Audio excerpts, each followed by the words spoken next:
Hey LMAO, it's your boy Impact the Joker coming at you with another episode of our Monday story time, Monday morning story. I think that I'm just going to call it Monday morning story time, something like that.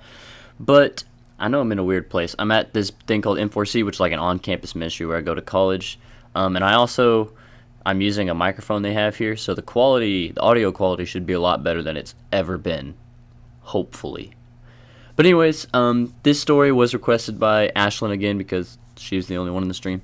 She said, "Flies are actually angels watching over us, but they are flies in disguise." So I took that idea and I spun it into a story, and I hope you guys enjoy. Angelic Flies. This is station A27. We've got a code 107 in the kitchen. Over. Roger that, A27. We'll handle it. Over. A code 107 was a prayer to bless the hands that made this food. This particular prayer only required 2 flies, so we sent out one of our new guys with myself. Flying off the top of the refrigerator, we swooped down to the pair of hands stirring a pot of mac and cheese. I landed softly on top of the hand, while the new kid circled around the wrist. We both prayed immediately and were back to the fridge before the hand could swat us away.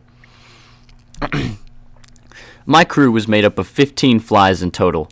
My name is Stefan, and I am the Major Corporal Lieutenant of the 32nd Angel Fly Squadron. Yes, you did hear me right. Angel Flies. For about the past 6,000 years, every angel based on Earth is suited up as a fly. Practical, small, and an easy way to disguise our numbers.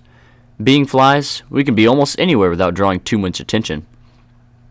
Of course, people get frustrated sometimes, but sometimes they don't notice.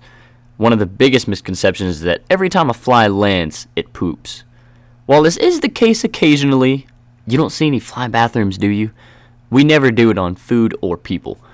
Some of us are even decent enough to make it to the toilet and float above the water.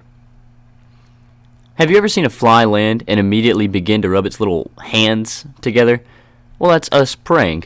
We land, bow our heads, rub our hands together, no hands to interlock, and pray. There's an angel fly base in every household, only two per business buildings, which is why every time you pray, a fly seems to appear from somewhere. Our job is to hear the prayer and simply repeat it. Prayer is one of the most powerful things a human can do, and it always helps to have some angels on your side. This is Station 827. We've got a big one coming in. Code 35. I repeat, Code 35. All units needed. Over. Code 35? It's been a while since I've heard one of those, I thought to myself. I think some of the newer angels, like the one who covered the 107 with me earlier, have never even heard of one. A Code 35 was when an entire neighborhood was prayed over. It was good to hear this, and I was more excited than ever for this. Too many prayers these days are selfish prayers, but prayers like this are the fun ones. My crew gathered our gear and flew out of the house through the top vent. Communicating with the other stations on the block, we learned that our responsibility was to hold the perimeter of our own house, so we each hovered over a fence post with a gap between us so we could cover the edges. Suddenly, a yellow haze began to rise from the ground.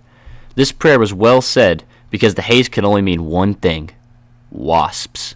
And as I'm sure we all know, wasps are of the devil, and oh boy do they have the devil in them. My squad and others around us pulled out our fly Bibles, and they transformed into holy swords.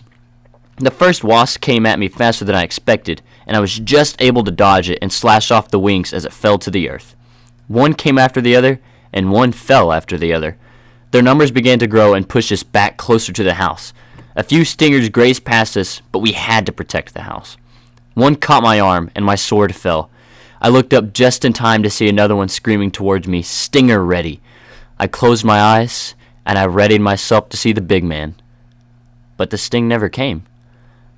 I opened my eyes to see a strange man standing in a gas suit, spraying wasp knockout across the backyard. I glanced to the yards of either side of me and saw the same man doing the same thing. I looked on in bewilderment as the man removed his mask to reveal a scruffy beard, soft eyes, and flowing hair. "Jesus!" I yelled as I immediately flew to his feet and began to praise him, followed by the rest of my squadron.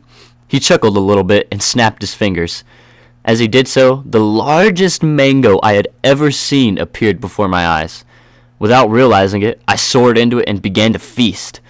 I guess the other troops got their own fruit too, but I couldn't see it because they were all eating empty air. A god thing.